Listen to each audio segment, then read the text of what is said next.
Enfim, RX Vega 64 chegou por aqui. Essa aqui é a Ferrari da AMD, a melhor placa que a AMD oferece hoje para quem quer jogar em alta resolução e utilizando recursos únicos como o FreeSync. Modelo ROG Strix, não é o Ares, aquela outra marca que a ASUS tinha criado para os produtos da AMD por conta do cancelamento do NVIDIA GPP. Então eu acredito que o Ares nem deva chegar no mercado, tudo vai continuar como sempre foi, ROG Strix tanto para NVIDIA quanto para AMD. Enfim, essa placa foi lançada no ano passado, precisamente em agosto, nitidamente para concorrer com a GTX 1080, já que o preço era próximo, $500, e a performance em alguns jogos ela ganhava, em outros jogos ela perdia, geralmente ficava ali muito equilibrado. Porém, houveram problemas de fornecimento, algo similar ao que aconteceu com a Fury lá na época de 2016, 2015. O que aconteceu foi que essas placas ficaram muito raras logo no lançamento, alguns dias depois, era difícil de ser encontrada, então quem tinha estava vendendo num preço muito alto. Então elas dispararam de preço muito rapidamente.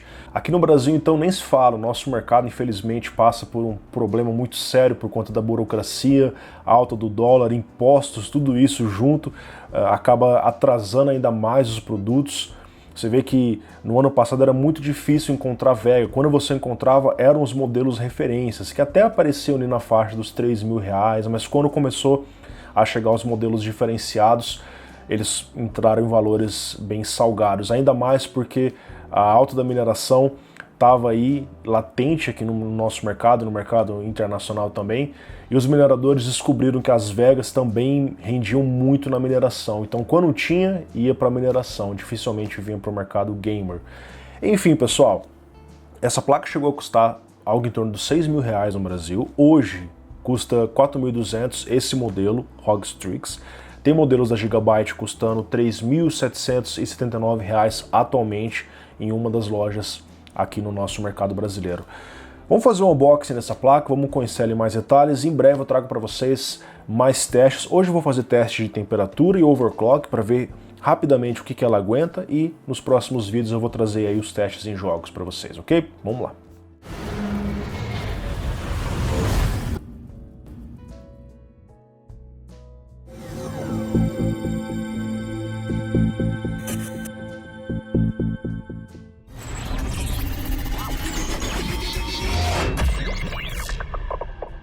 Então vamos dar uma olhada aqui na Radeon RX Vega 64.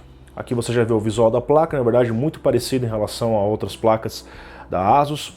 Aqui você vê o HBM e o Radeon FreeSync 2, que é um novo recurso aí que a AMD está oferecendo. Também compatível com as placas anteriores, ok?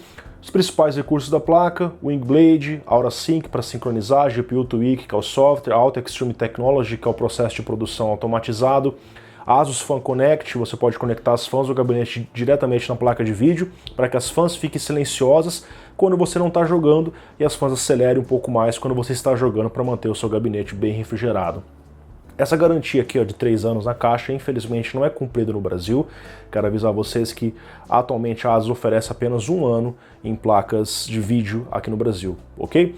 Aqui nesse canto vocês vão observar os requisitos de energia da placa: 750 watts como fonte mínima recomendada pelo próprio fabricante. Isso porque o TDP da placa de vídeo é um pouco alto, o TDP aqui é de 295 watts, como comparação à GTX 1080, sua concorrente direta em preço e performance, ao menos na época do lançamento, tem um TDP de 180 watts. Tudo bem? Eu vou fazer então a abertura junto com vocês. Essa placa veio aqui lacrada para mim diretamente da AMD Brasil. Obrigado AMD Brasil por enviar esse exemplar. Então nós temos uma caixa dentro da outra caixa. Vamos fazer aqui a abertura. Aqui tem um envelope. Vamos ver o que tem aqui dentro. Um DVD de driver. Será que tem a badzinha? A badzinha não está aqui dentro. E um manual de instruções. Aqui dentro tem um cabo de alimentação. Evitem usar esse cabo, tá? Se você não tem uma fonte suficiente para essa placa, alguma coisa está errada no seu PC, né? De forma com que você não vai precisar usar esse aqui se você já tem uma fonte boa. Aqui tem aquelas fitas de velcro para você fazer a organização dos cabos, é interessante. Deixa eu ver, não tem mais nada, apenas a placa de vídeo lacradinha aí. E caramba, essa placa é muito grande, cara. Vai nascer. Vai nascer. Caramba, cara, olha só. O modelo é exatamente igual às outras, né? Muito parecido. Não exatamente igual, né? Mas muito parecido. Aqui na parte de cima você vê o tamanho desse dissipador aqui dentro, olha só. Ele é bem monstrão mesmo, cara. Aqui a gente vê os heat pipes que fazem um contato com a GPU, né? Realmente, cara, é um dos modelos mais bonitos que existem. Olha aqui pela parte de baixo, cara, é um sanduichão, né? Você pode ver que a placa passa do dual slot, ó. Ela não chega a ser triplo slot, mas, ó, ela passa um pouquinho. Tem gabinetes que essa parte aqui acaba batendo ali nas gaiolas, nas baias dos HDs. É outro ponto para você se atentar. Vamos dar uma olhada aqui na parte de trás. Vocês estão vendo esse robusto backplate, também já foi visto em outros projetos. Tem um plástico aqui que inclusive você tem que remover obrigatoriamente isso daqui, já que o backplate vai esquentar, porque os componentes da parte de trás irradiam calor para ele. Então ele acaba atuando até como se fosse um componente de dissipação, para ajudar a retirar o calor do PCB. O PCB também esquenta, tá? Não é só os componentes não. E tá aí. Essa parte aqui tem iluminação, essa iluminação é RGB, também é configurável. E fica um detalhe bem interessante, porque a placa de vídeo vai ficar visível dessa forma, tem essa iluminação e você consegue visualizar esse olho aqui da ROG diretamente pela janela de acrílico do seu gabinete. Aqui tem aquele suporte para fazer uma retenção melhor, né, para dar uma estabilidade a mais aí na sua GPU. A carenagem dela é de plástico, nada muito diferente. Aqui também tem iluminação nessas aberturas, nessas ranhuras aqui. Depois eu vou ligar a placa para mostrar para vocês. Aqui você tem o DVI, você tem aqui... Nossa, tá bem presa, cara. Duas HDMIs e duas DisplayPort. Tá certo? Vamos ver ela ligada aí na bancada.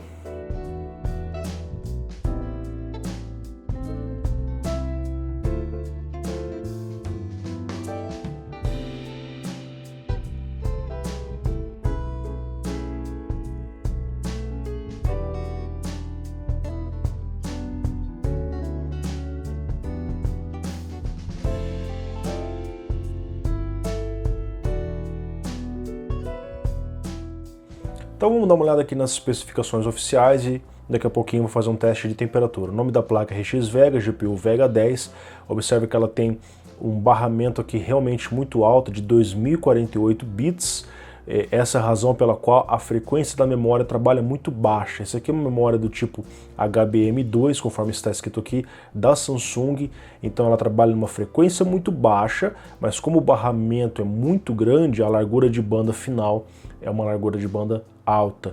Ela tem 8 GB de memória e trabalha com 4096 shaders. A frequência da GPU é 1630 MHz. Observe que aqui nós temos mais sensores de temperatura que o comum, o sensor da GPU, do HBM, do VR-SOC e do VR Mean Temperature, certo?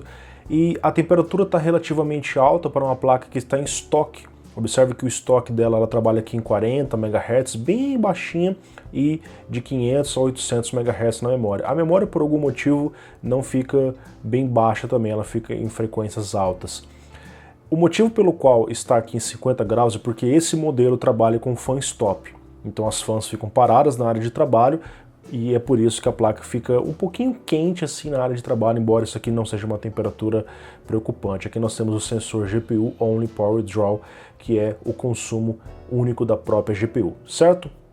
Vamos fazer aqui então um teste de stress no Time Spy e vocês vão observar o comportamento da GPU. Eu percebi o seguinte: como a GPU está, como a placa de vídeo, melhor dizendo, está com as fãs paradas, quando ela começar a subir, ela vai perceber que a temperatura está subindo, ela vai acelerar as fãs repentinamente. Com isso você nota um ruído maior inicial, num primeiro momento, e depois esse ruído vai amenizando conforme a temperatura da placa diminui. A frequência da GPU trabalha aqui nos 1500 MHz, certo? A frequência da memória subiu um pouquinho, e até esse presente momento as fãs não iniciaram, elas estão completamente desligadas. Olha só, agora elas começaram a inicializar. Elas têm um controle individual, cada fã pode girar ou não, conforme o próprio sistema identifica. E agora, em aproximadamente 60 graus, as fãs começaram a inicializar. Vocês podem ver aqui pelo próprio Fan Speed RPM, ó, elas ligaram aqui, ó, certo? Sincronizadas quando a gente estava chegando mais ou menos aqui. Elas estão agora em 2.300 RPM, 2.400 RPM aproximadamente, 61% de rotação de fan. E vocês vão observar que a temperatura vai começar a cair, porque as fãs entraram em ação, certo? Então, pessoal, eu esperei um pouquinho para mostrar para vocês o que ocorre. O comportamento da placa é esse. Observe que a temperatura caiu, ó, está agora em 67 graus, e o fan speed que estava aqui em 2.300 RPM, agora está em 1.700 alguma coisa. A rotação da fan estava em 61% e agora está em 50%. Ela detectou, né, que a gente entrou em algum jogo, algum benchmark, ela acelera as fãs e depois ela começa a reduzir as fãs e se estabiliza com a GPU por volta dos 68 graus. Aqui vocês podem observar que o VR Sock Temperature é uma temperatura do sensor do VRM. Então o VRM já está aqui numa temperatura consideravelmente alta, nos 95 graus, mesmo com uma dissipação ali. Isso por conta da exigência da GPU por uma corrente maior, né? Ela trabalha aqui em 0.96 mV, mas como ela precisa ter uma potência final relativamente alta, a corrente tem que ser maior e isso é exigido do VRM. Eu vou deixar rodando por um tempo para ver em qual temperatura máxima esse VRM chega aqui, ok? Bom, eu esperei alguns minutos, vocês estão vendo que a temperatura do VRM já está alta.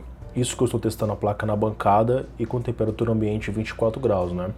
Num gabinete em um ambiente quente, eu imagino que essa temperatura seja ainda maior.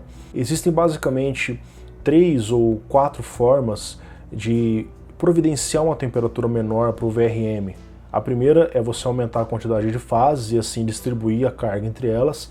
A segunda é você prover um sistema de refrigeração um pouco melhor.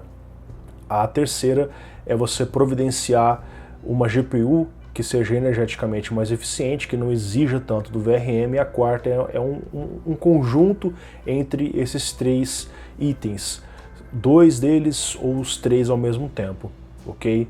Então essa é uma temperatura, na minha opinião, preocupante, embora os MOSFETs de boa qualidade, caso implementem nessa placa, conseguem trabalhar nessa temperatura, geralmente até 120 graus, mas conforme a temperatura aumenta, a eficiência cai. Estou fazendo os testes aqui com a pistola laser, não é um equipamento tão preciso quanto uma câmera térmica, porém aqui na área do VRM a gente realmente vê spots de calor bem elevado ali, atingindo até 90 graus mais ou menos, ok?